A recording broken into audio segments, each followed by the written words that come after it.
अगर आप भी चाहते हैं कि रूदल पंजियार का वीडियो सबसे पहले आप तक पहुंचे, तो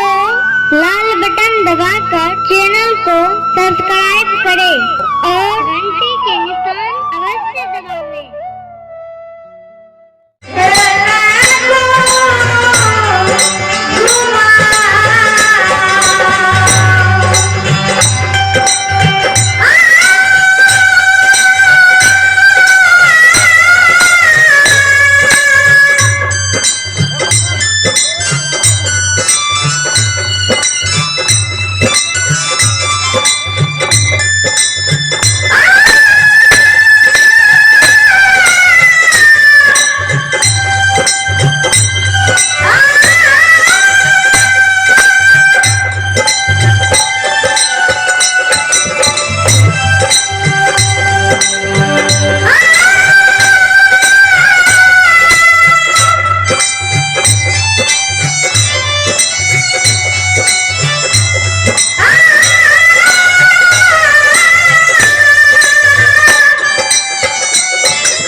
चले पुरस्कार की ओर। संत शिरोमणि श्रोता बंधु, आप हैं अमर कुमार झरका के निवासी हैं। अमर कुमार की ओर से सभा की स्टाफ खबरें उड़ाव से शानदार 101 रुपये की पुरस्कार है। और आप हैं शंभू यादव, हमारे बड़े भाई शंभू यादव की ओर से सभा की स्टाफ खबरें उड़ाव से शानदार 101 रुपये की पुरस्कार है। और आप हैं हमारे अभिभावक,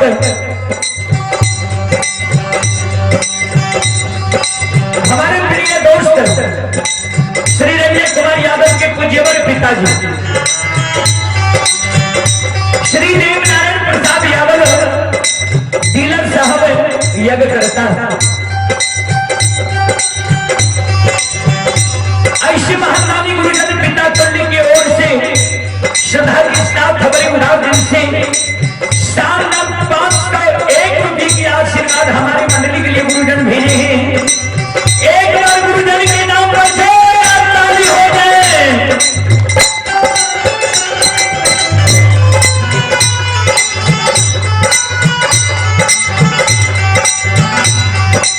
गुरुजन के चरण कमलों में कोटि कोटि नमन करता हूँ, आशीर्वाद चाहता हूँ और परमात्मा से विनती करता हूँ, परमात्मा श्रद्धालु के यज्ञ को भली भांति संपन्न करे। माँ सरस्वती परिवार में बाल बच्चे को विद्या की भंडार दे। बाबा भोले भंडारी भंडार को भरे रखे। जय हो दादी श्रद्धालु की जय हो। श्रद्धालु के समस्त परिवार की जय हो।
सजसिया बसिया धामी के अभिमान चतुर्दय घुमान मैं माया मती कौन नहीं बिताओ रे उन माए जिन बेटा को जानते हुए काल के गाल में भेजे बेटा हम बड़ा आशीर्वाद हम जब बड़ा आशीर्वाद देवो चार गो बेटा में सबसे दुलार बेटा पूछ बिना दोष ने तेरा कुछ रह जेतो कराई नहीं थे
नगरी में रहो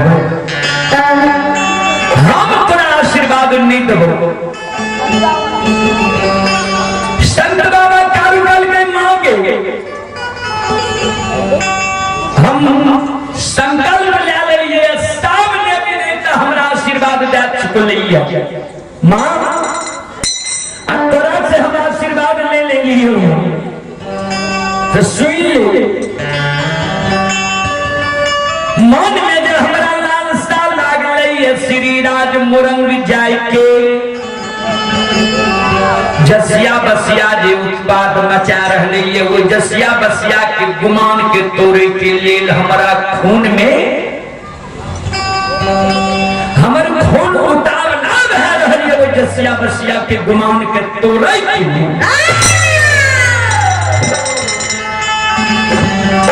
मां तो हमारे अंतिम बात तो सुन ले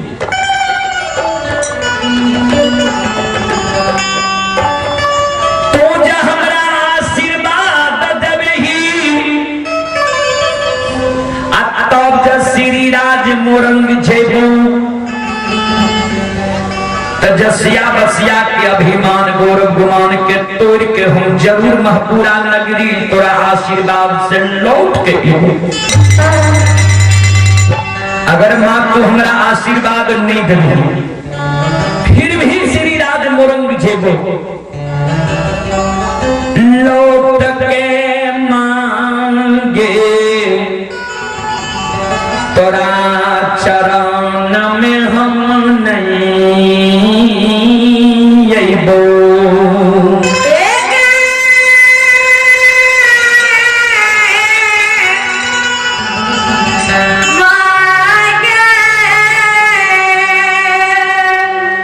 संत शिरोमणि श्रोता बंधु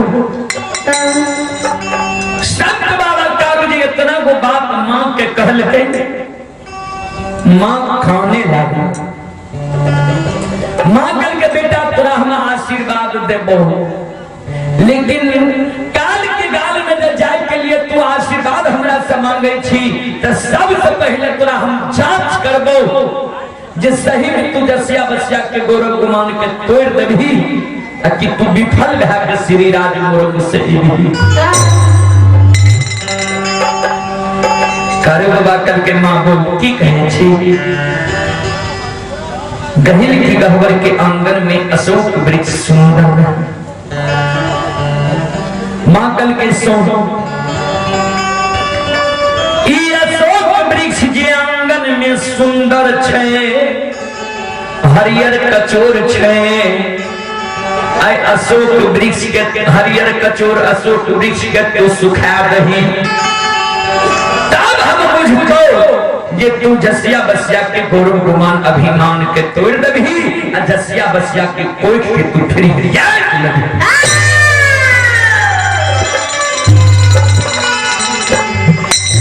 जनवरी चले आप ही संजय यादव ललमनिया के निवासी हैं हमारे प्रिय दोस्त रंजय कुमार यादव के पीछे बड़े मामा जी हमारे मामा जी की ओर से श्रद्धा की साथ खबरें उड़ा दिल से शानदार 51 रुपए के आशीर्वाद हमारे मंडली के लिए आए हैं भगवान श्रद्धालु की बनी की मनोकामना को पूर्ण करे मां सरस्वती परिवार में बाल बच्चे को विद्या की भंडार दी बाबा भोली भंडारी भंडार को हरे रखे जय हो दानी श्रद्धालु की जय हो जय हो दानी श्रद्धालु के समस्त परिवार की जय हो अल्लाह से बकिया बाबा तोहरे दोरिया हो बाबा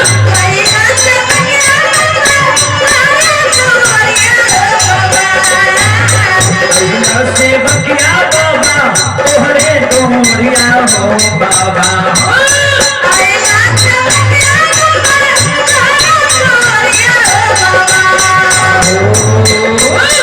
सेवक के मन के मनो हो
सेवक के बिगड़ी